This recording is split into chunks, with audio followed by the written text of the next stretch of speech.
एक तरफ सीजेपी के अभिजीत दीपके ने सीधे तौर पर चेतावनी दे दी है कि अगर सरकार ने अपनी बातें नहीं मानी और जो समझौता हुआ था उसको अमल में लाने की कोशिश नहीं की गई तो एक बार फिर बड़ा आंदोलन होगा। दूसरी तरफ संसद में चर्चा जारी है, लेकिन जमकर हंगामा भी हो रहा है। अलग अलग मुद्दों को लेकर आपके साथ मैं हूं समीर अब्बास, मेरे साथ रवि मिश्रा भी मौजूद हैं। नए पेपर लीक बिल पर आज लोकसभा में दूसरे दिन भी चर्चा होगी। राहुल गांधी दोपहर 12:30 बजे लोकसभा में बोलेंगे। जी हां, 12:30 बजे का वक्त नेता प्रतिपक्ष के लिए तय किया गया है। सरकार की पूरी कोशिश है कि आज लोकसभा से बिल पास हो जाए और राज्यसभा में इसे पेश कर दिया जाए।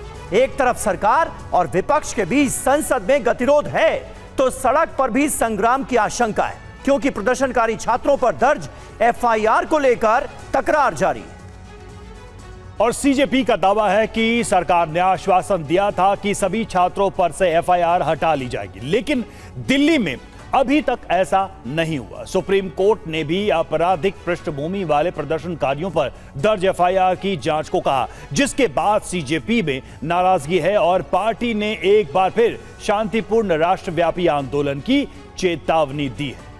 जी और शुरुआत अहम खबर के साथ कर रहे हैं। सुप्रीम कोर्ट के अंतरिम आदेश पर सीजेपी का बयान आया है।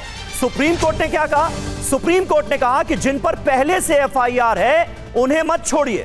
सरकार आदेश का इस्तेमाल छात्रों के खिलाफ करेगी, ये आशंका सीजेपी की तरफ से, कॉकरोच जनता पार्टी की तरफ से जताई जा रही है। प्रदर्शनकारियों के खिलाफ एफआईआर जारी रख सकती है सरकार। सीजेपी ने कोर्ट के अंतरिम आदेश का हवाला दिया है। सीजेपी ने पूरे देश में प्रदर्शन की चेतावनी भी दे दी है।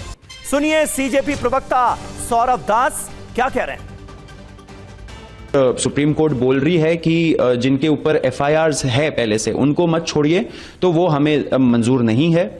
हमारा जो डिमांड है वो क्लियर है एंड उसी के हिसाब से होना चाहिए, क्योंकि उसी चीज पे एग्रीमेंट भी हुई थी। और आइए अब आपको बताते हैं कि सुप्रीम कोर्ट के अंतरिम आदेश में क्या क्या है। तो देखिए, सुप्रीम कोर्ट का अंतरिम आदेश और उसमें क्या बातें कही गई हैं आपके सामने वो सारी जानकारी। शांतिपूर्ण प्रदर्शन करने वाले छात्रों पर कोई कड़ी कार्रवाई नहीं होगी। आपराधिक रिकॉर्ड न रखने वाले नाबालिगों को रिहा किया जाएगा, यह भी सुप्रीम कोर्ट ने अपने निर्देश में कहा है। आपराधिक बैकग्राउंड वाले प्रदर्शनकारियों को राहत नहीं मिलेगी। अंतिम निर्णय आने तक जांच कानूनी प्रक्रिया के तहत जारी रह सकती है। और देखिए, एफआईआर को लेकर अब तकरार भी शुरू हो गई है। फिर प्रदर्शन का ऐलान तक कर दिया गया है। सीजेपी की तरफ से एक तरह से चेतावनी दी जा रही है। सीजेपी ने क्या कहा? कोर्ट के आदेश के बाद सभी राज्यों में दर्ज एफआईआर की जांच आगे बढ़ेगी। आदेश भारत सरकार के 25 जुलाई वाले आश्वासन के बिल्कुल उलट है। सरकार ने कहा था एफआईआर वापस होंगी, प्रदर्शनकारियों को टारगेट किया जा सकता है। इस कदम के जरिए यह आशंका जताई गई है सीजेपी की तरफ से। सरकार के आश्वासन के बाद सीजेपी ने राष्ट्रव्यापी प्रदर्शन वापस लिया था। आश्वासन को कानूनी गतिविधियों के जरिए कमजोर और अर्थहीन बनाया जा रहा है, यह कहना है सीजेपी का।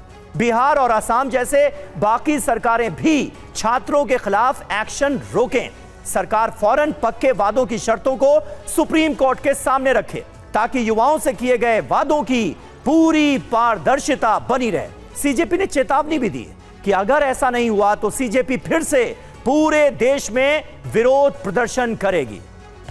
तो कुल मिलाकर ये स्थितियां नजर आ रही हैं। आनंद प्रकाश पांडे हमारे संवाददाता इस वक्त विजय चौक से हमारे साथ लाइव हैं। कुमार विक्रांत भी आपको थोड़ी देर में स्क्रीन पर नजर आएंगे। कांग्रेस खेमे की स्ट्रैटेजी क्या है वो बताएंगे। और स्टूडियो में दो वरिष्ठ पत्रकार हमारे साथ मौजूद हैं। समीर चौगावकर जी हमारे साथ हैं और विजय त्रिवेदी जी हमारे साथ मौजूद हैं। आप सभी का स्वागत है। लेकिन सबसे पहले आनंद, मैं ताजा अपडेट आपसे चाहूंगा सीजेपी के इस रुख के बाद सरकार का पक्ष क्या है। देखिए, कुल मिलाकर सीजेपी की एक्सपेक्टेशन, उम्मीद तो यही है कि जो समझौता हुआ था और जिन बातों पर सरकार राजी हुई थी उसकी पूरी डिटेल भी सुप्रीम कोर्ट में साझा की जानी चाहिए, वरना सुप्रीम कोर्ट के निर्देशों का गलत इस्तेमाल किया जा सकता है और छात्रों पर दर्ज एफआईआर को बरकरार रखा जा सकता है इसके जरिए। इस पर सरकार का क्या पक्ष है? जी देखिए, सरकार के लोग हैं, उनका कहना है कि जो सुप्रीम कोर्ट ने कहा है उस पर गौर करने की ज़रूरत है, क्योंकि अगर कोई पहले से हिस्ट्री शीटर है, कोई पहले से किसी का आपराधिक रिकॉर्ड है, तो उसके ऊपर अगर एफआईआर वापस लेना है तो उसके पुराने रिकॉर्ड को देख कर ही लिया जाएगा। तो ऐसे में आप किसी सजा याफ्ता को या किसी क्रिमिनल को, किसी हिस्ट्री शीटर के ऊपर आप ये कैसे कह सकते हो कि उसके खिलाफ जो एफआईआर किया है उसको वापस लिया जाए। और ये बात जो है, इस बात को और पुख्ता करता है जो सरकार बार बार, और सरकार के जो सूत्र बार बार कह रहे थे कि जंतर मंतर पे सिर्फ छात्र नहीं, सिर्फ युवा नहीं, बल्कि कुछ क्रिमिनल एलिमेंट्स भी इकट्ठे हो गए थे जिनसे डर था ताकि कानून व्यवस्था न बिगड़े, जिसके बाद सरकार को, पुलिस को लाठीचार्ज करना पड़ा। अब ऐसे में अगर ऐसे लोग जंतर मंतर पे इकट्ठे हुए थे जो पहले से इनका आपराधिक रिकॉर्ड था, जिनके खिलाफ एफआईआर थी, तो ये तो इस बात को और पुख्ता करती है कि जो सरकार का जो अंदेशा था, जो एजेंसीज का अंदेशा था कि जंतर मंतर पे छात्र और युवा नहीं बल्कि क्रिमिनल्स भी इकट्ठे हो गए और जो मौके की तलाश में है ताकि देश का माहौल बिगड़े, दिल्ली का माहौल बिगड़े, कानून व्यवस्था खराब हो। तो ऐसे में अगर कोई सरकार कहना है कि ये पुलिस और सुप्रीम कोर्ट के बीच में फिलहाल ये मामला है, और ऐसे में अगर आज कोई जब लोकसभा के अंदर जब बहस शुरू होगी तो जाहिर तौर पे राहुल गांधी और कुछ और जो विपक्षी नेताओं को जब बोलने का मौका मिलेगा वो इस बात को उठाएंगे। सरकार की तरफ से इस पर जवाब दिया जा सकता है, और ये भी बताया जा रहा है कि अगर जरूरत पड़ी तो कोई वरिष्ठ मंत्री या गृह मंत्री उसमें इंटरवीन कर सकते हैं, लेकिन अभी ये कंफर्म नहीं है।